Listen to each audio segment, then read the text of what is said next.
संगवारी हो महिला सशक्तिकरण के बात तो हर सरकार ह करथे, फिर ओमन के तरीका अलग अलग रहथे और योजना घलो ह अलग रहथे।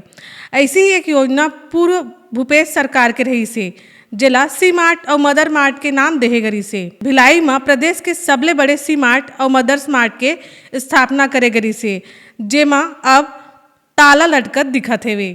सी मार्ट के बात करीन त उहाँ ताला लटकत हे और उहाँ के सामान मन ला भी खाली कर लिए गए हे।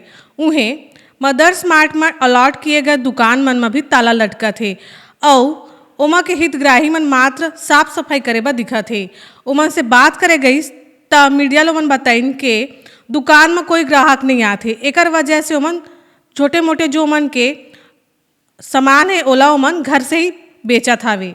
उहें ए विषय में भिलाई नगर निगम के महापौर से बात करे गई तो ओहर बताइस के ए सरकार हा सी मार्ट और मदर मार्ट जैसे योजना में ध्यान नहीं देवत है। ए हर पूर्ववर्ती सरकार के योजना रही सेवे।